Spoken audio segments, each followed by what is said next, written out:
GoPro, stop recording. Hey, what's going on, guys? I'm Chris, and this is Regular Guy Training.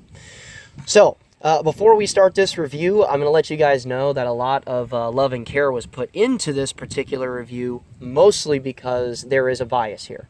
And the reason why there's a bias is, number one, I'm an AK guy, so anything that runs properly under that form factor is going to be something that I like.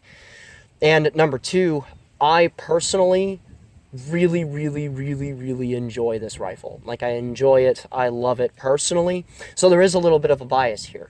Now, I'll still acknowledge some individual faults with the rifle, something that you may consider is more or less relevant depending on your personal biases, but I'm just letting you know, as far as reviews go, a little bit of my objectivity may be compromised because I personally really love this gun. Okay, so just letting you guys know, and we'll just go ahead and go forward now. Now, this is the Sam7SF, as you guys have probably seen from the very beginning of the video. This is a milled receiver Bulgarian rifle brought in by Arsenal. Now, as far as this individual rifle is concerned, it tries to follow fairly loosely the AK-100 style fit and format. And what do I mean by that? Well, number one, if we go ahead and look up front, we can see a lot of standard fare for 100 series guns, where you see a 74 style brake affixed by the little spring-loaded pin, a 90-degree gas block, which you cannot see very well inside of this handguard, and you also see something akin to a 100 series style folding stock. Now, there are a couple of differences. Number one, the latch is slightly different in that while it is kind of a hook type system, similar to most 100 style latches, this is also where the release is as well, rather than it being in a button on the very ass end of the stock here. You can see that it latches up on this little hook type system here. And the other difference from like your 107s and 107 CRs and stuff like that is that it folds to the opposite side that those stocks do. Now, the object of it folding to the opposite side is that if you decided to use this side mount for like optics of, various types, you could still fold the stock and not have it try to get in the way here. So if you have a side mounted rail and stuff, you can just leave all your stuff on board, and you can still fold your stock for like transportation or what have you. Now, for those who care about this, I personally don't. The rifle will still function just fine because you can take the safety off and on with a Galani style safety that is on board here. And obviously, if it requires a little bit of effort, but you can still charge the gun. It still cycles just fine. It's no big deal, right? Me personally, I don't really care very much about this. I just like the fact that it can get a little more compact when I throw this in the car or whatever. And just like a 100 style stock, once it locks up, either collapsed or uncollapsed, I guess is the word I'm going to use, it locks up very, very solid. There are a lot of folding stock types out there, and some are pretty shit, but that's something that's really nice to have. Now, what separates this a little bit from some of the other Arsenals, especially a lot of their 100 series guns, is that it does not have a Arsenal-esque heavy two-stage trigger in there. Me personally, I'd rather enjoy the trigger. I'm used to military weight triggers, but what I like way more than that trigger is the fact that this is a very much akin to a comm block style trigger. Like, for instance, in a lot of actual Russian guns or Chinese guns, the trigger itself is fairly long, but it's pretty smooth in its own right. And it distinguishes itself in that it has a full reset, right? Now, it is a little bit long as far as the trigger travel is concerned, and that's in either direction. But what's nice about it is that for those of you that really don't like the two-stage triggers that come from Arsenal, you'll enjoy this one quite a bit. Mostly because it is a fairly smooth single-stage trigger that you can just kind of prep all the way out, and it's pretty easy to be fairly accurate with. Now, as far as this guy is concerned. One of the main reasons why I have a rather heavy bias towards this gun is for a few really not so much unique but more refined characteristics to it. And the first way that we're going to go ahead and get into that is by taking the gun apart and showing you what there is to see. Alright, so let's go ahead and check out the removed components and see how they've worn. Now, I'll go ahead and let you guys know that as far as the wear pattern is concerned on this gun, I've only had it for a rather short time, but it's one of those things where you have a bunch of ammunition on hand and you start getting more. A lot of us have picked up guns and started to shoot them and realized this thing is really fun to shoot well, right? Like, it's really hard to do badly with, and it's real smooth and all that jazz. So I ended up running quite a few rounds through it, and in the short time that I've had it, which is just a tick over a month, I've shot about 2,000 rounds through it. Now, in that process, we discover a couple of things as far as wear characteristics. Now, in this particular case, you start looking at just worn components like your bolt, which has no craziness happening to it at all. A lot of us have been seeing on the interwebs some real shit AKs come out lately that have issues with handling wear of any variety. And you look at stuff like this, and it really gives you a little warm, fuzzy feeling inside, because you're like, oh, okay, fantastic. You know, at least AKs that I'm pretty sure are going to wear well aren't garbage now. So, as you can tell, no real wear on the piston head, anything like that. As far as your carrier group and stuff is concerned, no real wear there either, just normal polishing and all that. Now, I looked on the back here and noticed that there was a little bit of tail deformation. And what I essentially surmised from that whole thing is that Arsenal tends to have really, really hard trigger hammers.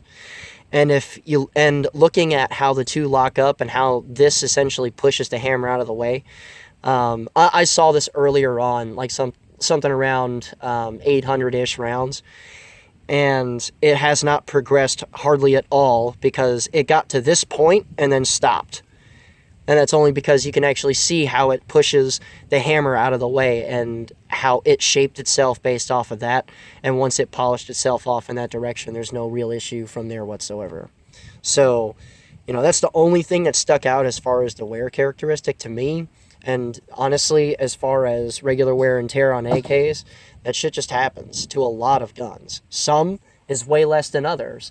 Some wear a little bit and then they stop. And then usually on like your quote-unquote budget AKs, or, you know, like your RAS 47s and C39 V2s and shit like that, you tend to see a lot more than that, to the point where the carrier is trying to jump out of the tracks when it's being shot.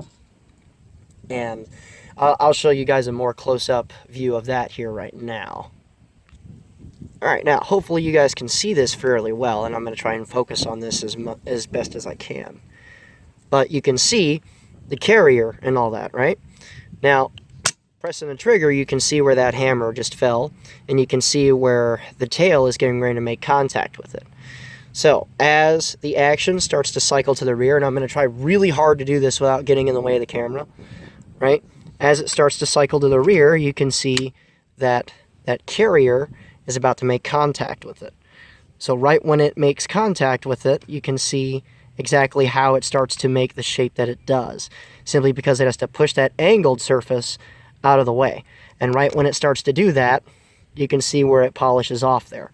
So you can actually see the wear characteristics in that dovetail right then and there.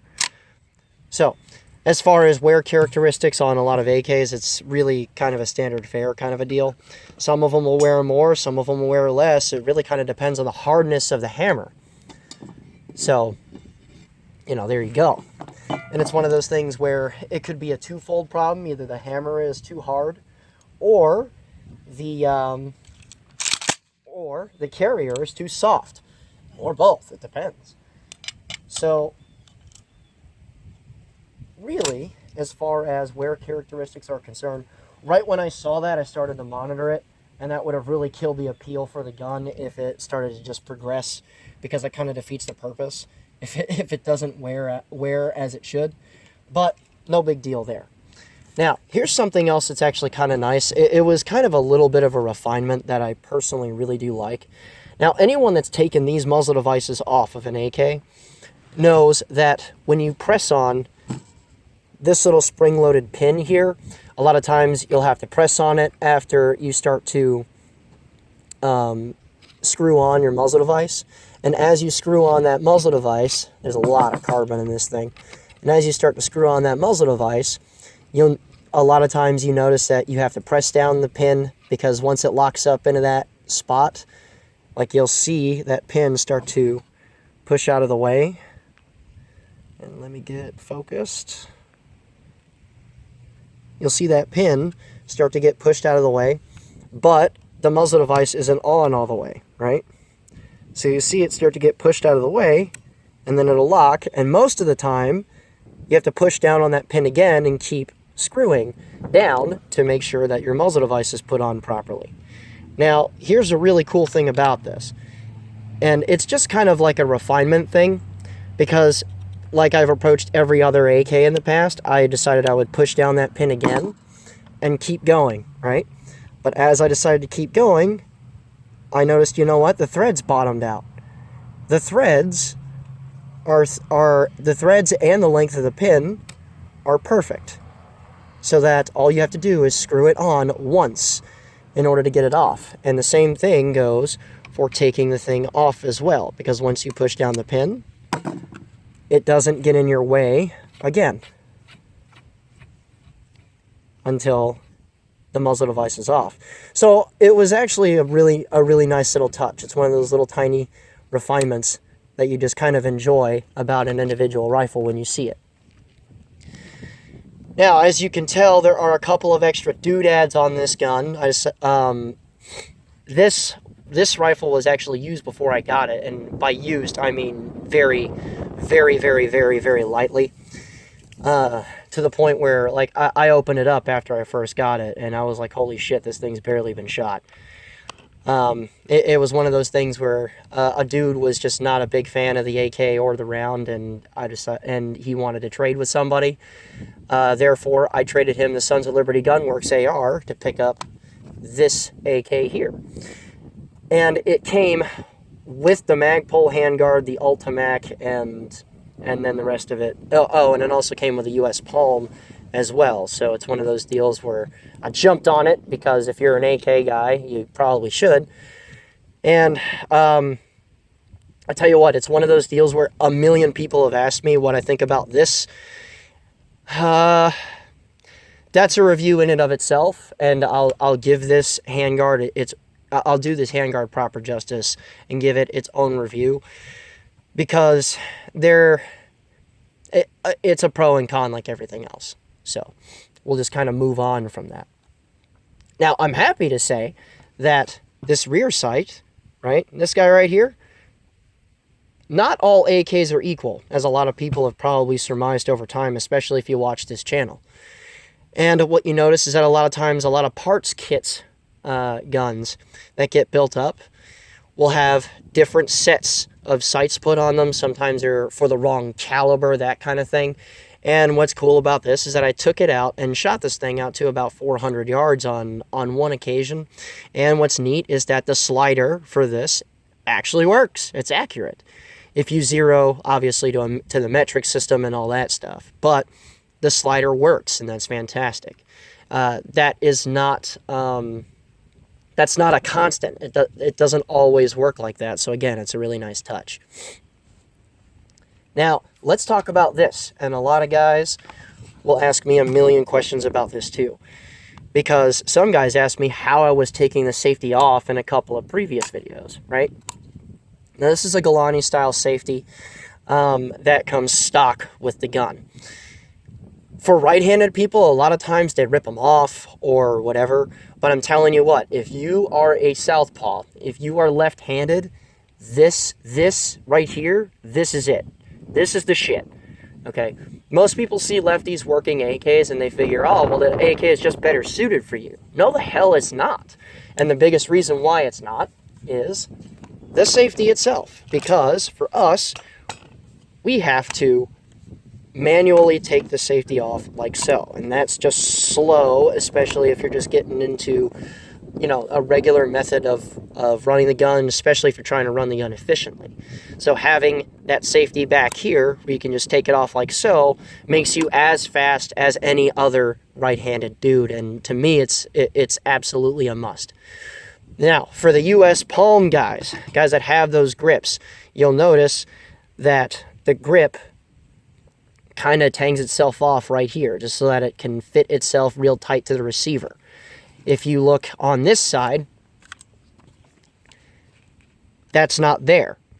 The guy that previously had this kind of dremeled that out of the way so that it would make room for this safety and make it work.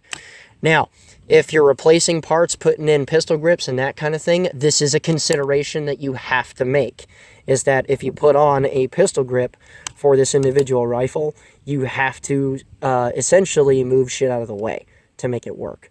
Or you get a regular Sam7 pistol grip, because obviously it was made for this.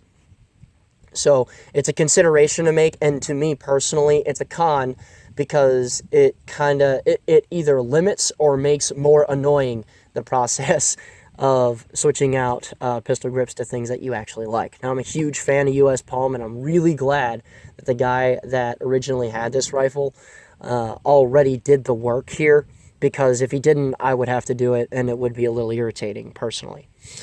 Speaking of custom stuff for this gun, now the front end of this ships with a standard handguard, right? So as far as accessories and stuff like that, the sky's kind of the limit. With this individual handguard, again, the reason why I'm doing a separate review on this is because this handguard bolts to your barrel, and you have to remove the retainer, so we'll get into talking about that later. However, as it ships from the factory, it comes with a regular AKM style handguard.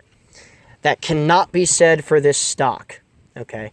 Because this stock is essentially a part of the gun at this point, right? I started looking around and stuff, and pretty much the only way to switch out this stock to something else requires somebody to drill shit, okay?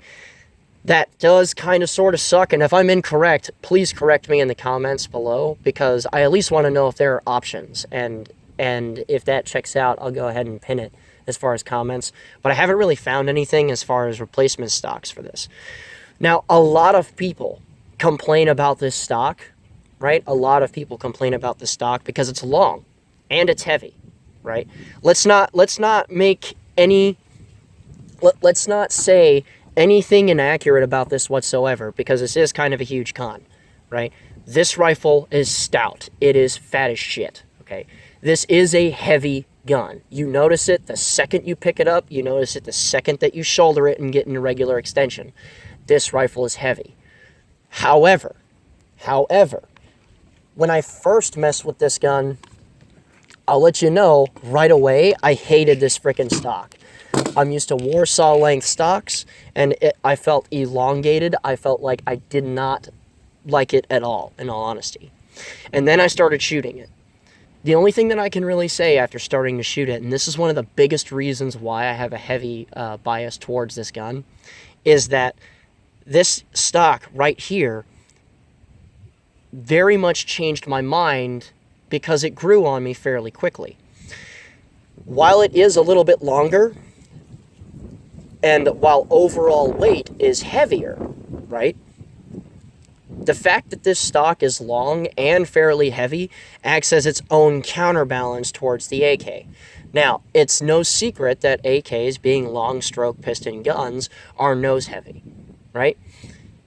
With this stock on the gun, I noticed that I didn't have much of that tilting issue, to where if I'm starting to work the gun, I feel a lot of this stuff happening, because it's really well balanced. And I also noticed, you know what, it is as goofy as it looks, the thing really, really does work. So it's one of those deals where if you give it a shot it could very well grow on you. Now, I'm not going to say that this is going to work for those of you that have short arms. Like my buddy Josh, you guys seen him in a few videos, and he was the guy that edited the intro to this. He absolutely hates the stock because he's got toddler arms, and his extension is not compatible with this. He ends up magwell gripping the gun instantly, so it is something that you really do have to consider. If you have shorter arms, you will fucking hate this stock back here.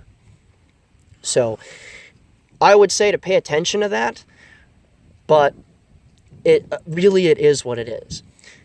So now that we've gone over stock features and all of that stuff, I want to bring you guys to one of this thing's greatest strengths. And one of its greatest strengths is accuracy. Especially for an AK style rifle, this is a superb rifle right out of the box in terms of accuracy. So I'm going to go straight to some film that I shot about accuracy. A lot of this is uncut, and a lot of this is fairly lengthy, but I highly suggest that you watch it because of the fact that it really shows off some really good data as far as the accuracy of this rifle is concerned, especially with iron sights. All right, so check it out. I have a few different ammunition types that I'm going to mess with today. I have some Wolf, which is in the gun currently. I also have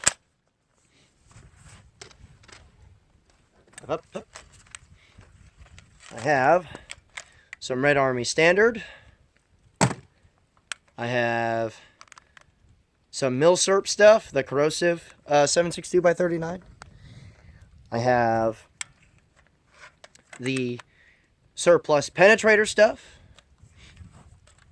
And I also have some hunting ammunition from Federal. It's supposed to be super accurate. So let's go ahead and check out the target over here. And what I'm going to do is I'm going to show you which ammo is going to go into what. And we're going to fire a 5-shot group into each one. Make sense?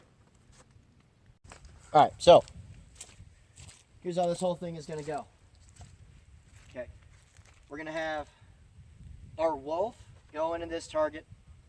Our Red Army Standard go into this target. Our corrosive military surplus. Our military surplus penetrator stuff, right? Like the AP junk. And I'm also going to have the Federal hunting ammunition go into this guy. All right.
ain't so bad.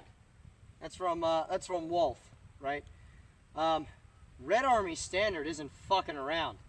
That's actually really impressive. That's the best group, easily. Your corrosive stuff is down here. Okay, not too bad. The other Milsurp stuff isn't bad. They're about the same. Little bit of vertical stringing either way. And I guess I fired an extra round. No, it's fine. And Federal is in the middle, as between the best and the worst groups. So, okay, cool. Let's go ahead and back up to 100. I'm not in a vice or anything. So, let's go ahead and back ourselves up to 100 yards, and we'll see how that works.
outlines of these, impossible to see at 100. So I was just kind of sort of doing my best to kind of figure out exactly where it was that I was shooting.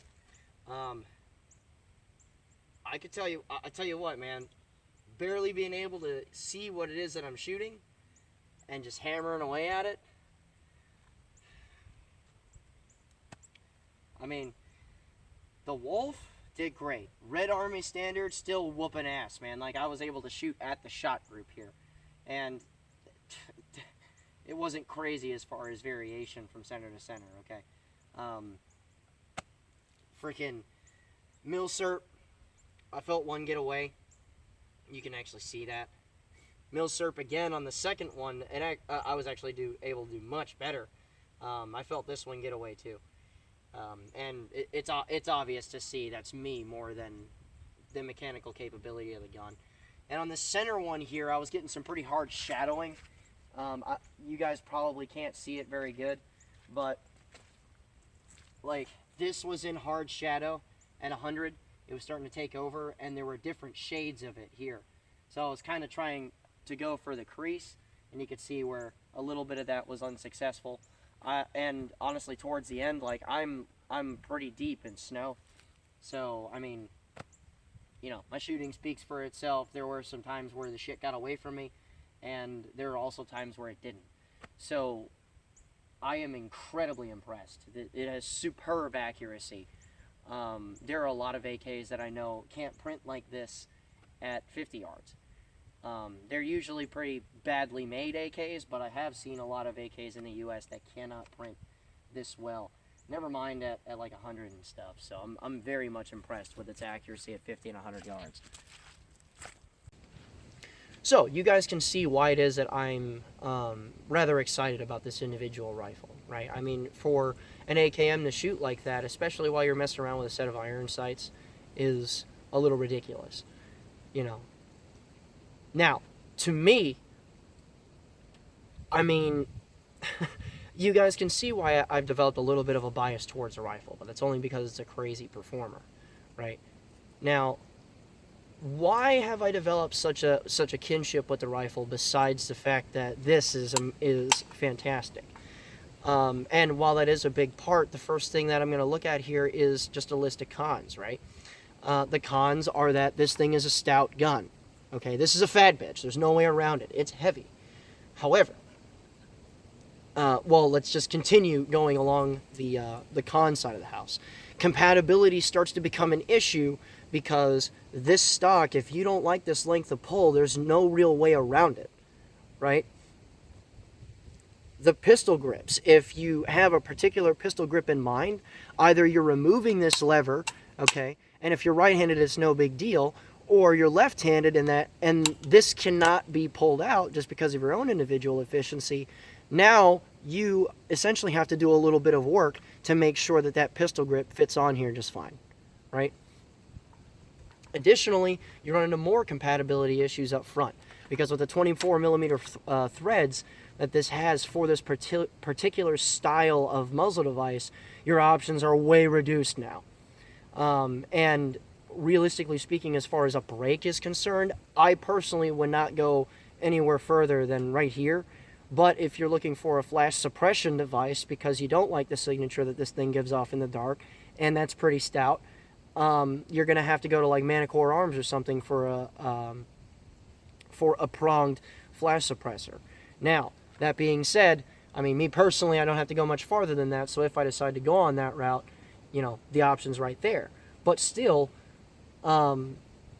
those cons really, in and of itself, I can understand why the fact that it's heavy, it's got a long length of pull with a stock that's incompatible with most AKM style stocks, and fewer options up here, and having to do some work in here, or having to remove something and then have a hole in your receiver after that.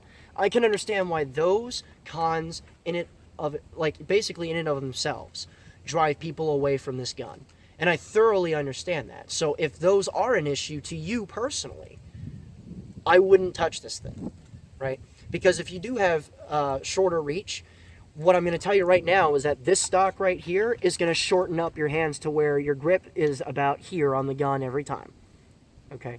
And that nose heavy weight is going to just take over, right? Because while it does balance itself out fairly well, this is still an AKM style rifle, so you're going to have some nose heaviness out there, and if you're choked up on your grip that far, you're not really going to be able to balance it out very well, I promise you, right? However, that being said, if those issues are not that bad for you, let's talk about the things that I personally really like about it, right? Number one, it's accurate for what it is, especially, right?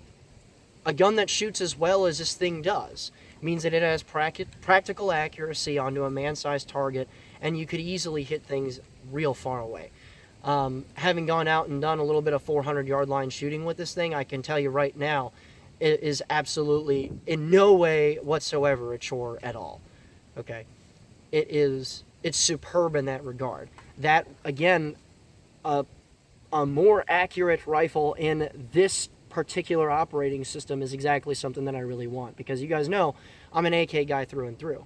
Okay, the capabilities that the lefties now have, it does make me really excited about it. It's another advantage in your corner, and in all honesty, it's one of those things to where if you switch over to left-handed shooting, now there's something else that makes life just a little bit easier for you, right? This breakup here is amazing as far as just keeping the gun level. Now, if I compare it to like a carbine length gun, I can take any carbine length gun regardless of your muzzle device, I guarantee it, and this thing will shoot smoother than that. No problem at all. If your mid-length gun is flash suppression oriented, this will shoot smoother than that too. That's just how this ball's going to roll. The thing shoots incredibly smooth, and the great part about this individual break is that the flash at night is being vented off to the 3 and 9 o'clock side. So me being up here on the 12 o'clock portion of the gun, obviously, because here are my sights, and with the light on, there's no issues whatsoever, me personally, as far as dealing with flash and hitting something, especially while shooting fast, and that's important to me. Now, especially as far as like a home defense gun is concerned. Now, if I were to personally make this a, quote, go-to-war gun, I would switch this out with a flash suppression device, but the best part is that this rifle is not dependent on a break to shoot smooth. And you can tell that based on how well made the moving components of this rifle are. I've taken this thing off before, and I've shot this without it. It cycles smooth regardless. Now you notice a little bit of the muzzle rise is increased because there's just a crown there, but it shoots real smooth on its own, and even with a flash suppressor on there, you could hang in there as far as speed with a lot of guys, I promise you. Right? So that and other little improvements here and there, like a 90-degree gas block, it just really helps out your gas block as far as being able to wear things a little more consistently, right? And we don't have to worry about that eggshell-shaped wear pattern that comes out in the 45-degree gas blocks. Does it matter a whole lot? No, but it does help to have that gas block in there. Okay, before this thing got stuff changed out, a regular AKM style handguard that really helps with just the options as far as, you know, if you can get over the stock and all of that, you have the sky's the limit as far as your handguards are concerned. You know, a folding stock that goes to this side rather than this side, so if you mount up optics and then travel, it's not a big deal. You know, realistically speaking, to me, the advantages far outweigh any disadvantages that this thing has, and I personally just love it all around. I love the rifle, and I love everything about it. So, that being said, guys, what do you think? Tell me what you think about the Sam7, its fixed stock cousin, and this rifle in the comments below. I personally believe this to be a very top contender among all AK-style rifles, to include the custom ones. But what do you guys think? Let me know in the comments box below. Now, if you want some training on how to use your AK or self-defense pistol or AR or shotgun, you can go ahead and check out our website, where we have our own classes posted. We go to a lot of different states, and you just may find out that a class that we're going to is near you. So I'd check that out. If you want to train for even cheaper than what's already a cheap full price for us, you can go ahead and support us through Patreon. Now, if you do that and sign up for the $35 a month program, you can go ahead and train with us for as often and as long as you want once you're signed up to the $35 a month program. And if you do a little bit of math and then look at our full price, you'll find out that that is a training steal, okay, as far as just cost and everything else. We recognize that people that come out and train and train and train and are gluttons for punishment are the kind of people that will invest the kind of time into this and that will abuse the shit out of this system. And that's exactly what it's designed for. What you also find out if you donate to us is that you know where your money's going. What we do is that we bring in a lot of soldiers from units and pay for their airfare, their lodging, their food, their freaking ammunition, and in most cases equipment, so that they can come out and train with us based on what you guys are donating. So even if it's something like a nickel one time, it goes. Now, if you want to join the discussion on Facebook, we have a pretty good group of guys there. A lot of good discussions get made, a lot of funny stuff happens too, and it started to turn into its own little entity. Right? You can go ahead and do that. A lot of good guys there to just make friends with, and have discussions over, or have questions answered that you don't throw in the comments and stuff below. So consider that as well. Now, I appreciate you guys sticking with me this long. If you get to this point, I very much appreciate it. A lot of effort went into making this individual video, not just on the monetary side of the house, but on the production side of the house as well. I hope that what it is that I'm able to transfer here can help a lot of guys out, because a lot of times the Sam7 is a really under-regarded rifle, and I realize that I might be shooting myself in the foot here because I may be increasing the want for this gun, but realistically speaking, for $1,400, there's no reason not to get it. This thing is at a custom AK quality. Well, it's at custom AK quality for a BCM rifle. It's incredible, you know. So I really do believe this to be the definitive Sam7 review on the internet. And if you think so, go, let me know. But with all that being said, guys, remember, a regular guy's firearm is the last defense against tyranny. Be easy.